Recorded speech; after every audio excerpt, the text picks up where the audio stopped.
Bapak, Ibu, Saudara-saudari yang beribadah baik di rumah Tuhan maupun yang di rumah masing-masing, kita diingatkan lewat pujian tadi bahwa ajaib Tuhan kita karena Dia telah menyelamatkan kita, telah menebus kita. Karena itu sesungguhnya kita harus senantiasa hidup bersyukur kepadanya. Bapak, Ibu, mari kita bersatu hati, kita berdoa. Bapa, di dalam nama Tuhan Yesus, kami mau bersyukur dan berterima kasih kepadamu. Tidak hanya karena hidup yang Engkau anugerahkan pada kami sampai saat ini, tetapi juga karena keselamatan yang telah Engkau anugerahkan kepada kami. Dan sekarang dengan hati yang penuh dengan syukur, dengan cinta akan Tuhan, kami akan merenungkan kebenaran firman. Biarlah kiranya Roh Kudus-Mu yang Engkau anugerahkan kepada kami boleh bekerja dengan leluasa, bekerja dengan ajaib, untuk menaruh firman Tuhan dalam hati dan pikiran kami, dan memampukan kami untuk mengalami perubahan sikap, perilaku, karakter, sehingga orang-orang di sekitar kami akan mengenal Tuhan Yesus melalui hidup kami sehari lepas hari. Berbicaralah kepada kami, ya Roh Kudus, tuntun dan bimbing kami. Di dalam nama Tuhan Yesus firman yang hidup, kami berdoa. Amin. Bapak, Ibu, Saudara yang kekasih dalam Tuhan Yesus, mari kita bangkit berdiri. Kita akan mengikuti, menyimak pembacaan firman Tuhan yang diambil dari kitab Hosea pasal 11 ayat 1 sampai dengan ayat yang ke-11. Lembaga Alkitab Indonesia memberi judul Kasih Tuhan Mengalahkan Kedegilan Orang Israel. Ketika Israel masih muda, kukasihi dia. Dan dari Mesir kupanggil anakku itu. Makin kupanggil mereka, makin pergi mereka itu dari hadapanku. Mereka mempersembahkan korban kepada para Baal dan membakar korban kepada patung-patung. Padahal akulah yang mengajar Efraim berjalan dan mengangkat mereka di tanganku. Tetapi mereka tidak mau insaf bahwa aku menyembuhkan mereka. Aku menarik mereka dengan tali kesetiaan, dengan ikatan kasih. Bagi mereka aku seperti orang yang mengangkat kuk dari tulang rahang mereka. Aku membungkuk kepada mereka untuk memberi mereka makan. Mereka harus kembali ke tanah Mesir dan Asyur akan menjadi raja mereka sebab mereka menolak untuk bertobat. Pedang akan mengamuk di kota-kota mereka, akan memusnahkan palang-palang pintu mereka dan akan memakan mereka di benteng-benteng mereka. Umatku betah dalam membelakangi aku. Mereka memanggil kepada Baal dan berhenti meninggikan namaku. Masakan aku membiarkan engkau, hai Efraim? Menyerahkan engkau, hai Israel? Masakan aku membiarkan engkau seperti Atmah, membuat engkau seperti Seboim? Hatiku berbalik dalam diriku. Belas kasihanku bangkit serentak. Aku tidak akan melaksanakan murkaku yang bernyala-nyala itu. Tidak akan membinasakan Efraim kembali. Sebab aku ini Allah dan bukan manusia. Yang kudus di tengah-tengahmu. Dan aku tidak datang untuk menghanguskan. Mereka akan mengikuti Tuhan. Ia akan mengaum seperti singa. Sungguh, ia akan mengaum. Maka anak-anak akan datang dengan gemetar dari barat. Seperti burung dengan gemetar datang dari Mesir. Dan seperti merpati dari Asyur. Lalu aku akan menempatkan mereka lagi di rumah-rumah mereka. Demikianlah firman Tuhan. Berbahagialah setiap orang yang mendengarkan firman Allah dan yang memeliharanya. Firman-Mu Tuhan, pelita bagi kakiku dan terang bagi jalan. Haleluya.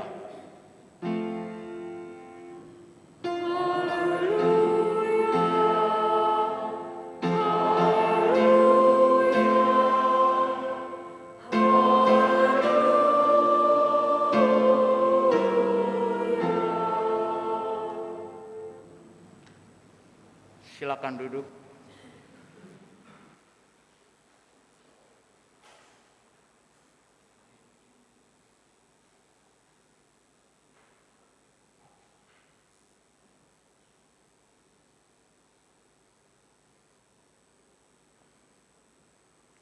Shalom Bapak Ibu yang kekasih dalam Tuhan Yesus. Kita akan membahas belas kasihan Allah mengalahkan kedekilan hati umatnya. Bapak Ibu Saudara yang kekasih dalam Tuhan Yesus Kristus, ada peribahasa lama, air susu dibalas dengan air tuba. Ada yang tahu artinya? Iya. Artinya perbuatan baik dibalas dengan perbuatan jahat. Ya. Perbuatan baik dibalas dengan perbuatan jahat. Siapa dari antara kita yang pernah mengalaminya? Boleh angkat tangan.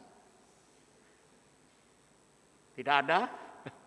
Sudah melakukan kebaikan kepada orang ini berulang-ulang. Ternyata dia malah melakukan kejahatan kepada kita. Saya pasti pernah mengalami. Nah, kira-kira orang seperti ini kita sebut apa? Kalau kita ketemu dengan orang yang macam ini, yang pernah kita lakukan kebaikan, tapi kemudian dia berbalik membalas kita dengan kejahatan, orang seperti ini orang yang kita sebut apa Bapak Ibu? Iya, tidak tahu diri ya. Ya, orang yang tak tahu berterima kasih. Ya, orang yang tidak tahu berterima kasih. Kalau kita ketemu dia di jalan, berjumpa dengan dia, nah pada umumnya kita akan berpikir, kita ingat apa yang kita lakukan dan apa yang dia lakukan kepada kita. Maka dalam pikiran kita, pada umumnya kita akan berkata, orang ini tuh, ya mungkin dalam hati ya, dia tidak layak untuk mendapatkan kebaikan lagi. Orang seperti ini seharusnya mendapatkan balasan yang setimpal atas perbuatan jahatnya. Agar dia menjadi sadar. Nah, bagian kalimat agar dia menjadi sadar sih masih mending ya. Kalau nggak ada bagian ya, agar dia menjadi sadar mungkin akan jadi lain. Nah, Bapak Ibu yang kekasih dalam Tuhan Yesus Kristus, Tuhan pun pernah mengalami hal yang serupa. Bayangkan, dia begitu mengasihi umat Israel. Dia begitu mencintai mereka, dia memberi hidupnya sepenuh-penuhnya untuk keselamatan dan pemeliharaan umat Israel. Tetapi yang terjadi adalah Tuhan yang penuh cinta dikhianati, dilecehkan, ditinggalkan. Bapak Ibu yang kekasih dalam Tuhan Yesus Kristus, kira-kira kalau Bapak Ibu jadi Tuhan, nah menghadapi orang Israel yang telah mengkhianatinya, melecehkannya, meninggalkannya, apa yang Bapak Ibu lakukan?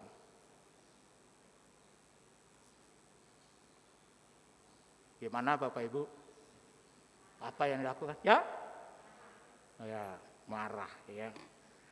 Nah, Bapak Ibu yang kasih dalam Tuhan, bagaimana sikap Tuhan atas umat Israel yang tidak tahu berterima kasih, yang keras kepala, nih degil nih artinya, yang keras kepala, ngeyel dan tidak mau menurut. Umat Israel adalah umat yang menduakan Tuhan. Itu khotbah minggu lalu.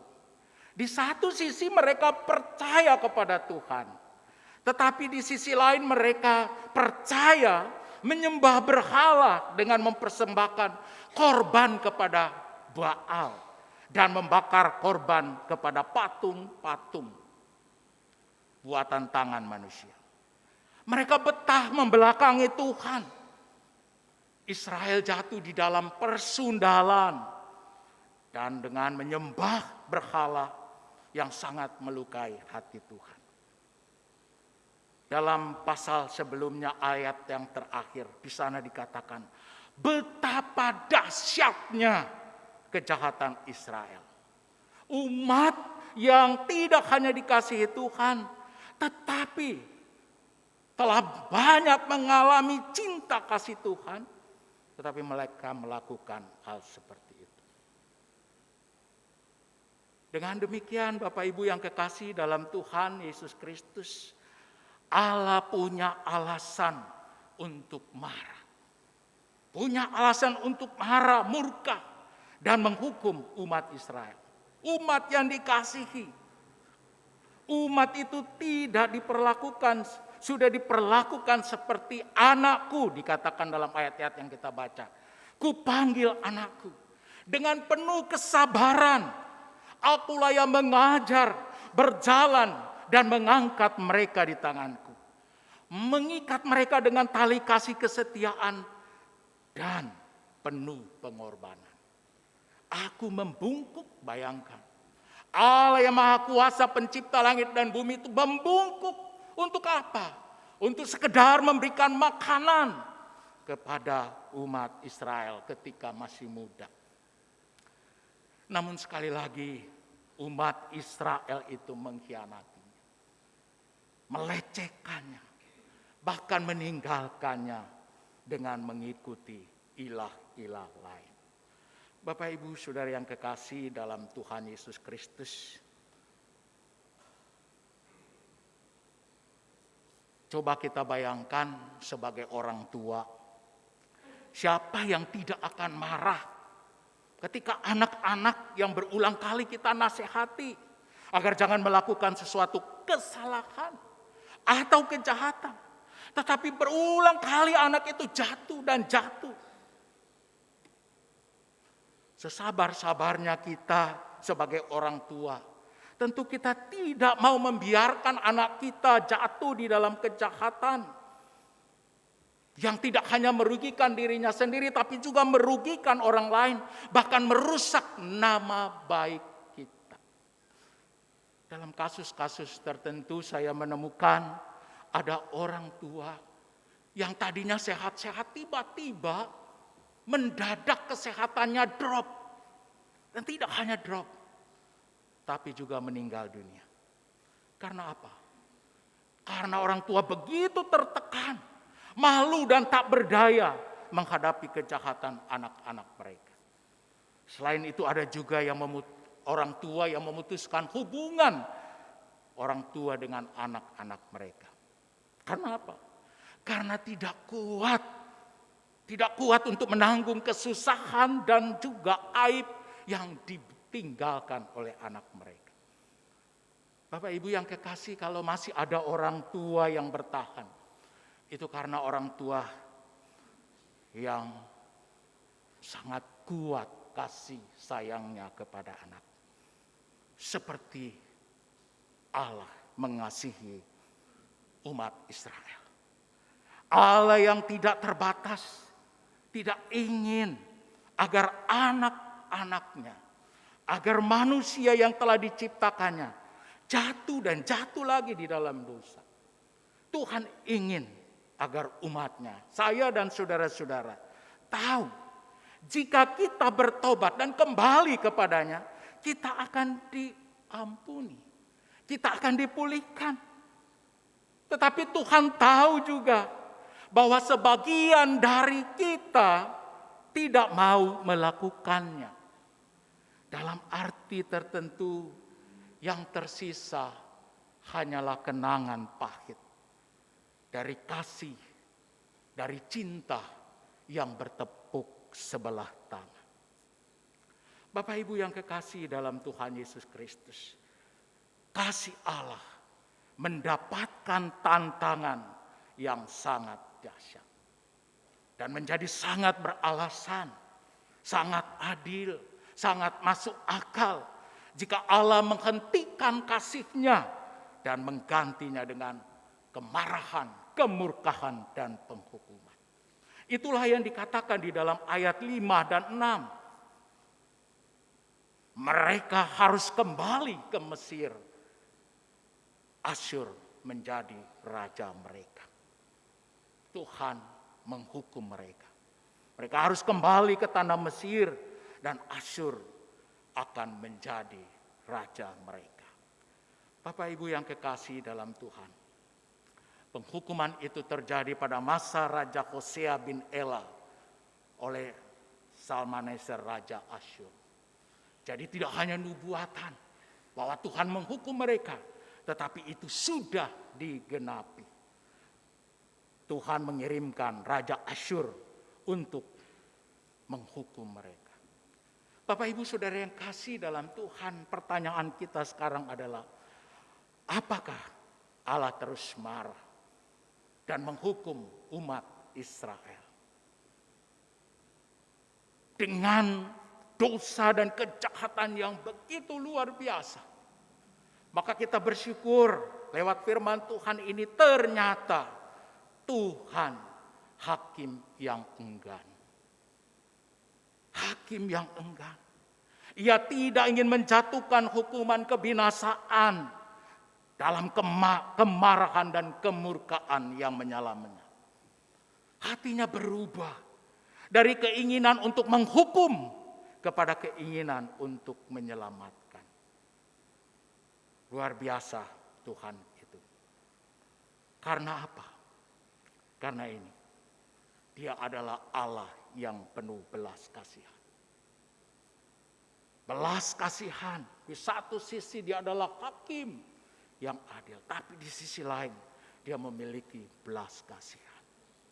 Belas kasihan yang menggerakkan Dia untuk bisa mengendalikan penghukuman yang Dia lakukan. Tuhan sangat dikendalikan oleh belas kasihan. Karena Tuhan adalah Allah yang penuh belas kasihan, di mana Ia tidak akan membiarkan, menyerahkan dan membinasakan umatnya selama-lamanya. Itulah yang membedakan antara Allah dan kita manusia. Dalam ayat yang ke-9 di sana kita bertemu dengan ucapan, "Aku tidak akan melaksanakan murkaku. Aku ini Allah, bukan manusia. Aku tidak datang untuk menghanguskan." Bapak Ibu yang kekasih dalam Tuhan, luar biasa, sungguh ajaib Tuhan kita itu.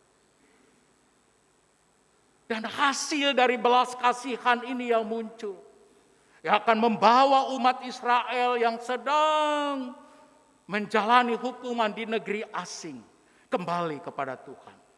Tidak hanya dari Asyur, tidak hanya dari Mesir, tapi dikatakan dari barat.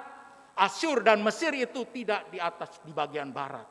Tetapi itu mau mengatakan dalam Yesaya, dari mana saja, dari segala bangsa mereka terserak-serak, itu akan datang, akan berlari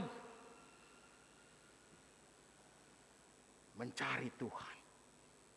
Jadi tengah-tengah kejahatan Israel, Tuhan sekali lagi menunjukkan belas kasihannya, di mana akan tiba waktunya mereka akan diselamatkan, dipulihkan. Bapak Ibu Saudara yang kekasih di dalam Tuhan Yesus Kristus, hasilnya umat Israel bertobat dan kembali kepada Tuhan. Bagaimana dengan kita? John Piper dalam bukunya Menikmati Kristus, dia mengatakan Kristus adalah inkarnasi kekayaan belas kasihan Allah. Karena Kristus telah mati, telah bangkit untuk menyelamatkan kita. Tetapi tidak hanya itu saja. Belas kasihan Allah yang diwujudkan, didemonstrasikan oleh Kristus sungguh sangat luar biasa. Kenapa kita bisa katakan sangat luar biasa? Karena selama Dia hidup di bumi, Dia menunjukkan belas kasihan kepada semua jenis orang. Tidak pandang siapa mereka, dari mana mereka berasal. Orang Yahudi, orang-orang non-Yahudi. Dia memenuhi segala kebutuhan hidup mereka sehari lepas hari. Dia menyembuhkan mereka yang sakit. Orang-orang yang tadinya tidak dianggap oleh pemimpin agama, oleh agama Yahudi pada waktu itu. Para pemungut cukai yang dikelompokkan sebagai orang-orang berdosa dan orang-orang berdosa lainnya. Para pelacur.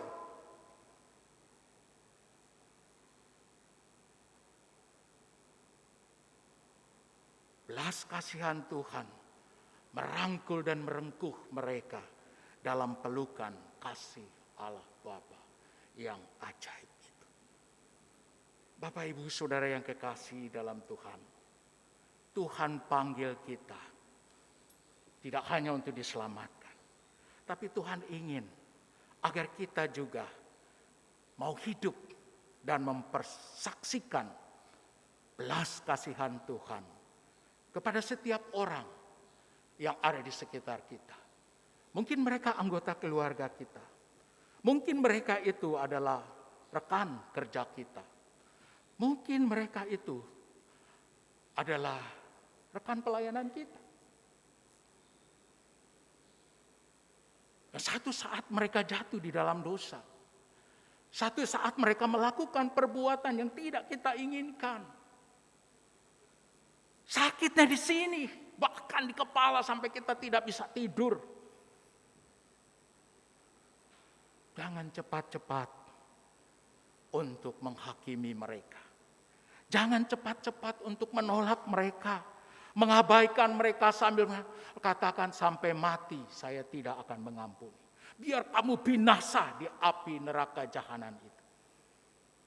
Godaan terbesar saya dan saudara-saudara ingin melihat orang-orang tersebut dihukum Allah, disusahkan Allah, dibuat hidupnya dan keturunannya menderita sengsara. Tapi hari ini Tuhan mau menyapa kita. Kita perlu banyak berlatih untuk lebih sering kali memilih belas kasihan daripada kemarahan, kejengkelan, kemurkaan, dan penghukuman terhadap mereka. Belas kasihannya mengubah vonis hukuman menjadi pengampunan. Yang tersesat diselamatkan. Pembunuh yang sadis saja, dia membunuh suami dan anak, diangkat menjadi anaknya. Seorang wanita berkulit hitam yang telah rentah dengan perlahan bangkit. Dia berdiri di suatu ruang pengadilan di Afrika Selatan. Umurnya kira-kira 70 tahun. Sudah usinda. Di wajahnya tergores penderitaan yang dialaminya bertahun-tahun. Di depan dia di kursi, ada kursi pesakitan. Duduk Tuan van der Broek.